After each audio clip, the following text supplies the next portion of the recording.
Hello my friends, and welcome back to the Review Den. We've been having some fun looking at the origins of Top Gun video games, but I'm thinking it's time we head back to the racetrack for some anti-gravity antics. Don't worry about getting there though, I've called us an Uber.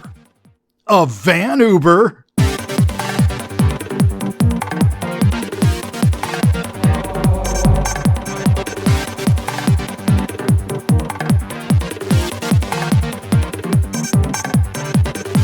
That's right, it's time for Wipeout, and now that we've completed the original, the 5th generation games, it's time for Generation 6.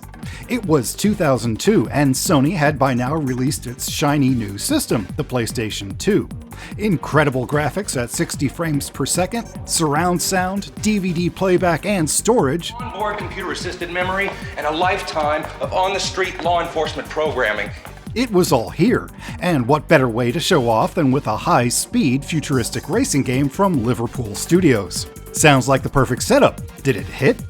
Well, Wipeout Fusion is the divisive one among fans. For some, it was the best fun they had early in the PS2's life, but others see it as the black sheep of the Wipeout franchise. It certainly brings a lot of new ideas to the Wipeout formula, so let's do what we do best at the Review Den and give this a full and fair review. Full disclosure, you know I like my original hardware, but to keep YouTube from killing the quality of my uploads, I'm going to be using a PCSX2 emulator. The story of Wipeout Fusion actually has a weird start. Psygnosis had just been absorbed into Sony as Studio Liverpool, yet found themselves last in line for PS2 development kits.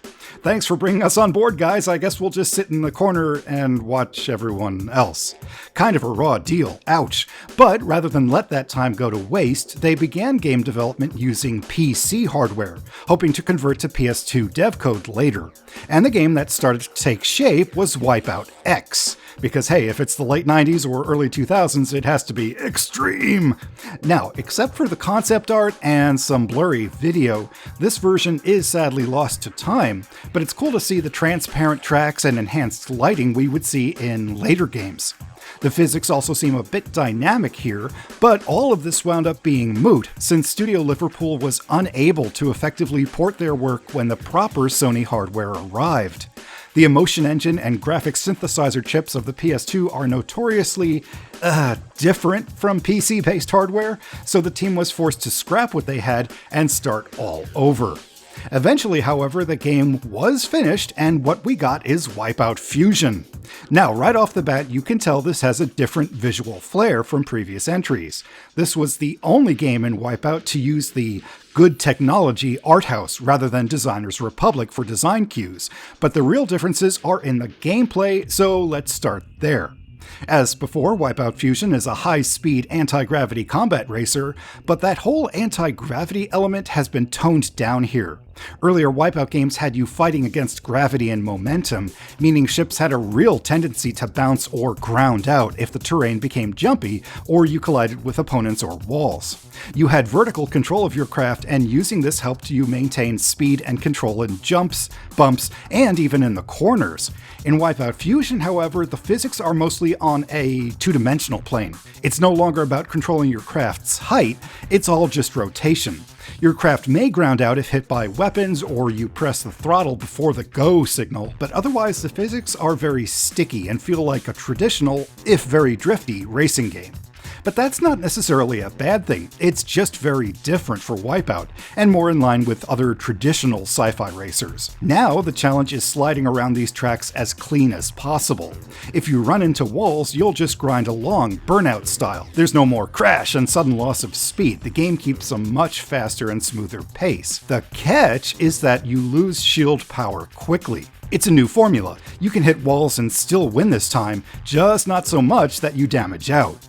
Where things do get tricky is in the new track designs. Unlike the static designs of other Wipeouts, Fusion includes gravity flip sections, tunnel doors, moving ramps, and several off-track surfaces such as dirt and ice, with plenty of obstacles to avoid. It's a cool new balance. The track sections may be easier than before, but the new obstacles and spaghetti splits will keep you challenged and on your toes. It may not be to all Wipeout fans' liking, but Psygnosis can't be criticized for not trying new things. One thing that does return in good form, though, is the combat. As with earlier wipeouts, you run over weapon pads to get access to missiles, mines, shields, and guns, but unlike Wipeout 3, which focused on more defensive options, power-ups in Fusion are almost pure offense. Missiles bring enemies to a halt, blasters knock you off center, rockets and grenades do heavy damage, and the Quake can take you from a loss to a win in one shot. There's more versatility, too. Missiles and Quakes can be fired backwards with the look back, and firing speed is adjusted based on how hard you press the fire button. There are plenty of newcomers too, with flamethrowers and gravity bombs unlocked for the standard set, and craft exclusive weapons such as mini black holes and satellite lasers. On top of all that, each ship's weapon power can now be upgraded and adjusted, more on that in a second. It's a blast, pardon the pun, going toe-to-toe with opponents in Wipeout Fusion, and the AI finally has access to the entire weapons roster, so don't be surprised to see them knocking each other out by the truckload in tighter races. In fact, Fusion gives you the option to be more of a bruiser than a racer for the first time in the series. Tournament points are rewarded for knockouts, and since the AI will battle each other, you can lose a few races in a tournament and still win on points. And that's actually an ongoing theme here, between the more forgiving collisions and the AI focused as much on each other as on you. This is really one of the more fair and forgiving wipeouts of the series, so it's a great entry for newcomers. And another great update is the upgrade system. Seen only here in Fusion, you gain money by winning races and can use this to upgrade your craft. The ships still have distinctive traits, but you can spend money to buff any weak points or tailor the ship to your playstyle.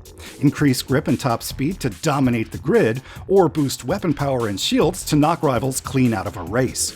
Every 25% you upgrade a craft, their design changes as well, and upgrading to 80% will unlock the company's primary pilot, who has better overall stats. You can always downgrade to get all your money back, so feel free to play around and find a setup you're comfortable with. Reviewed and pro tip, your opponents upgrade every 25%, same as you, so try to field a ship just behind 25%, 50%, or say 75% to get the biggest advantage over the computer. Visually, Fusion is both a step up and a step, sideways from before. This is the only game of the series to get design inspiration from Good Technology, a small British advertising and design studio, and it gives the game a look all its own. The Japanese and quirky consumerist style adverts and logos are gone, and a much more rounded, almost retro-futuristic aesthetic is used instead.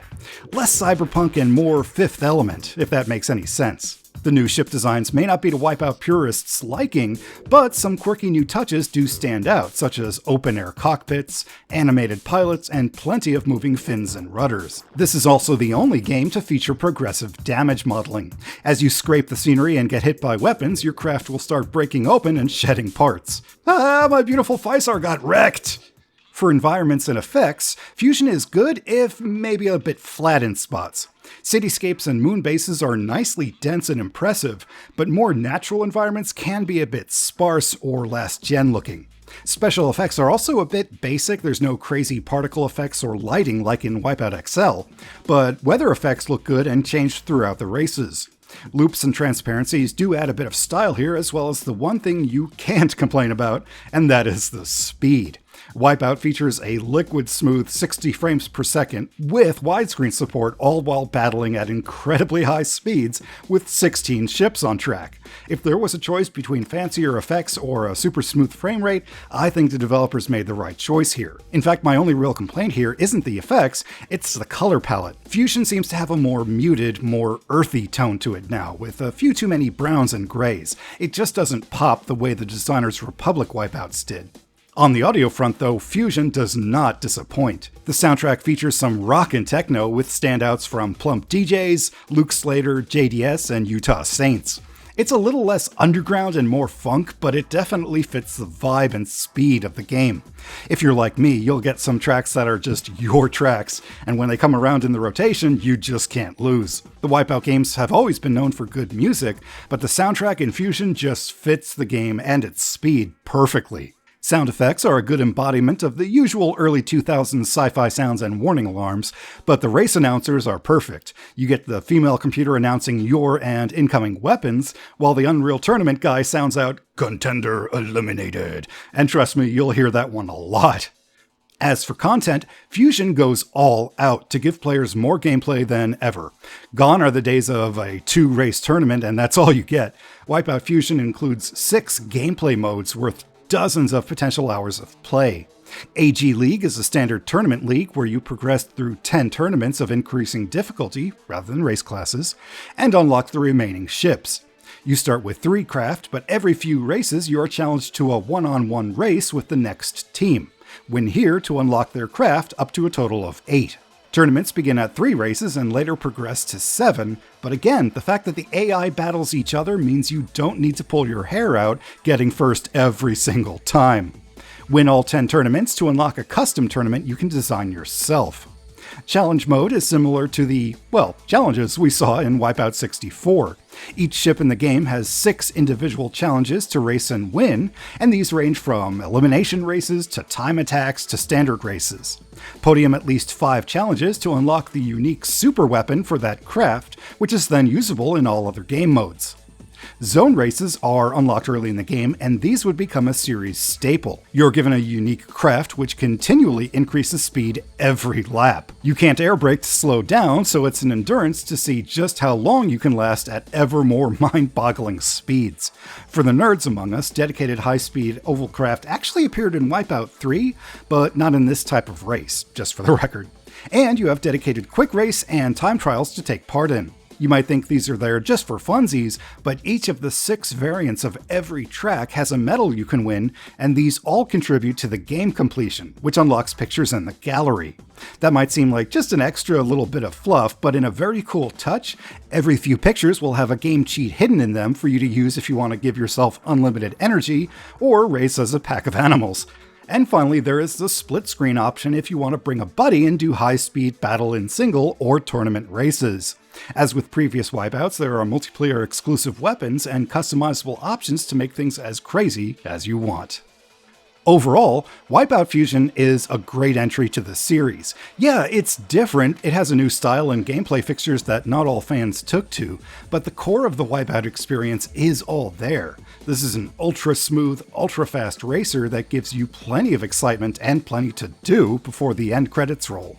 Future games may have returned to the more established formula, but I like that they tried something new, and this is a great entry for newcomers to the series and for what was a still young PS2 library at the time. Good memories are where it's at, and it's not about what the critics say, it's the fun you have with a game that matters.